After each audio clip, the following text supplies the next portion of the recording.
Welcome to English Language and Literature class. Today we'll be discussing a very important poem titled The Pulley by George Herbert. George Herbert is a renowned poet who has written a lot of poems, and most of his poems are being used for exams, examinations, WAEC, NECO, GCE, Cambridge examination, and he has a lot of collections of poems. Today we'll briefly look at the Pulley, and then we'll look at the summary, we'll look at the themes, we'll analyze the poem together.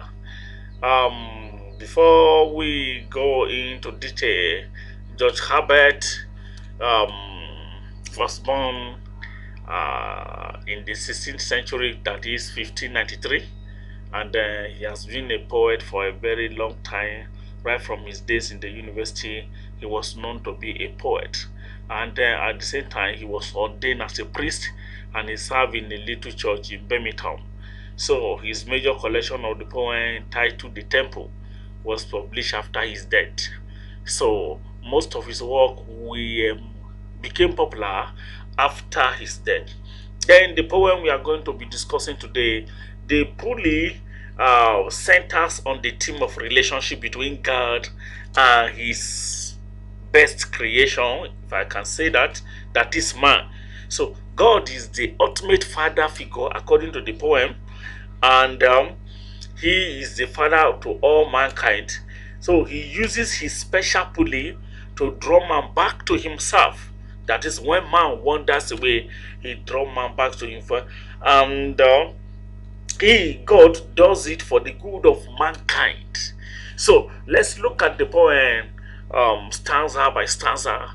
Look at the first stanza. When God at first made man, having a glass of blessings standing by, let us, say he, pour on him all we can.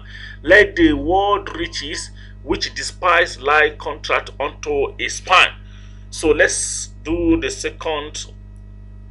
Let's read the second stanza also. So strength first made a way, then beauty flowed, then wisdom, honor, pleasure. So when almost all was out, God made a stay, perceiving that alone of all his treasure rests in the bottom lay. Now this stanza 1 and stanza 2 suggest that at the beginning of the beginning, God made man, and after making man, he had a cup of glass full of blessings. Blessings of riches, blessings of honor, blessings of wisdom, blessings of pleasure, and several other blessings that God himself has planned or proposed to pour on mankind. And according to the poem stanza 1 and stanza 2 here, God actually poured all the blessings, but remain one. Look at the last line in stanza 2, rest in the bottom lay. That is, after God has poured all these blessings, there was one left in the bottom of the glass, which is rest. Now, when we God give the mankind rest, is it after his death? Let's continue to the third stanza, and then we see it better. Now look at the third stanza. For if I should, say he, bestow this jewel also on my creature, he will adore my gift instead of me, and rest in nature, not the God of nature. So should both losers be.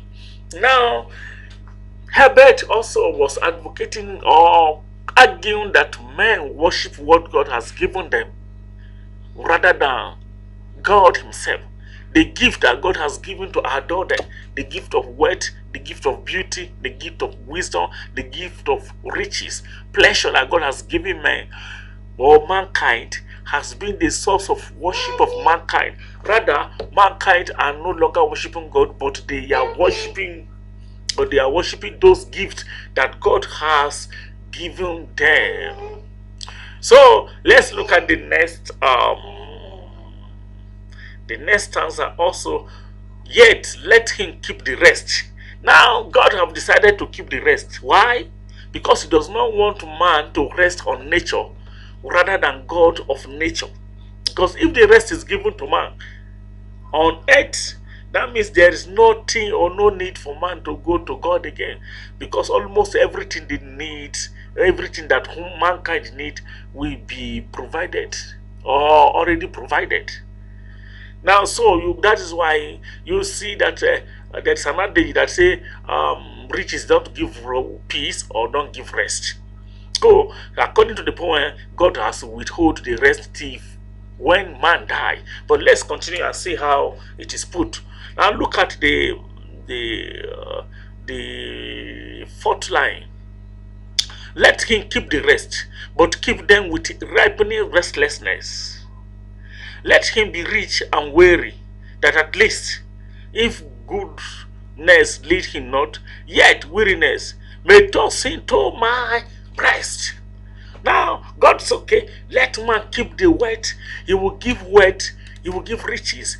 Even at a time when man become weary, or the riches could not save him again, or when he realized that peace lies in God, not in the riches, then that will draw him to God.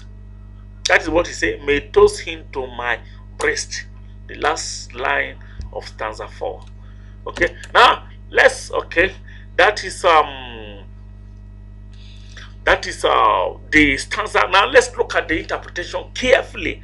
Now the poem is very famous, and it is an analogy between a pulley and God.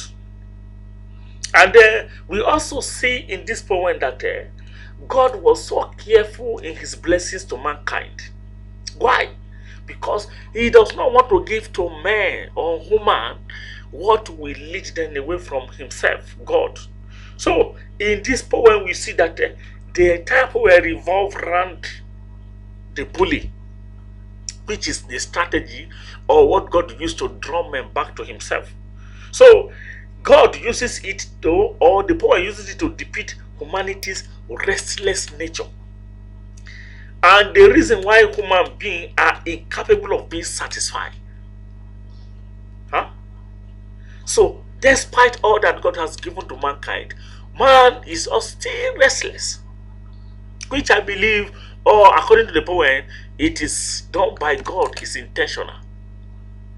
So we see from stanza 1, the speaker was describing the creation of humankind, and then that was the situation that we found ourselves, where God has placed blessings. And even in religious books, like maybe in Christianity especially, you will see where they say he has blessed us with heavenly riches in heavenly places. So you can see that mankind have been really blessed by God, but we abuse such blessings in a way that we worship those things that God has given to us instead of worshiping God himself. And this is also not proper according to the poem. So we see from the beginning of that stanza 1, where the poem begins telling about the creation story according to religious narrative. And then we also see from this stanza that this stanza 2, that God himself actually has given man strength. He made a way, then he brought beauty, and also followed with wisdom and honor. All this we are given to mankind, but there was something that God did not give, is rest. Okay? He did not give rest, because rest to him will be the portion of those who are drawn to him by the pulley. So in this narrative, it is the treasure that remains at the bottom of God's cup, which is the rest. And now see stanza 3 also. What did stanza 3 say? In stanza 3, we also see that the speaker described it, the God's choice, and how God value rest. And God knew that if he did so, he will adore, we human beings will adore nature rather than God of nature, as we saw in the poem itself. So for us not to adore nature, God have to withhold rest. Rest is not something that is an integral part of human life, and God made an informed, at least to him, choice to withhold it. Now look at stanza 4 carefully, which is the final stanza of the poem.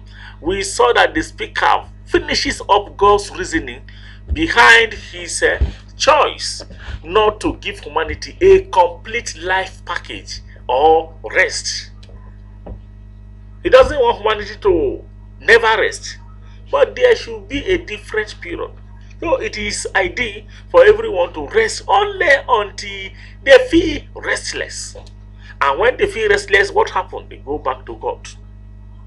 And that is one of the pulley that God used to draw mankind to himself. So it is very, very important that we know that according to this poem, God's will of drawing man to himself is through the pulley. Okay? It's through the pulley. So because of time, I may not spend much time on each slide. So what you need to do, you just have to pause the video and read the rest of the what I projected. Now, what are the central themes? We have a lot of themes in this poem. We have the theme of superiority, this theme of restlessness, which pull man back to God, the intention of God during creation, which is to bless man with all blessings, but he has to withdraw rest. The purpose behind mankind, the purpose behind humankind is to worship God according to the poem. God's love and human response. Do man respond to God's love according to the poem? No, because man was worshiping that which God has shown them or given to them as a token of love. Man must accept his limitation, that is, man is not God. Okay? Now, we are going to be discussing the poetic devices in the subsequent video. So make sure you subscribe to the channel.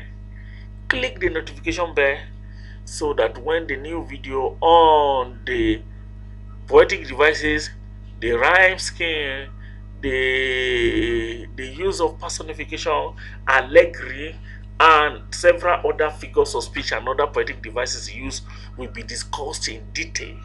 Make sure you subscribe. We are uploading a lot of videos on poetry, on prose, on drama, and also on English language. So please subscribe and click the notification bell. Have a nice day.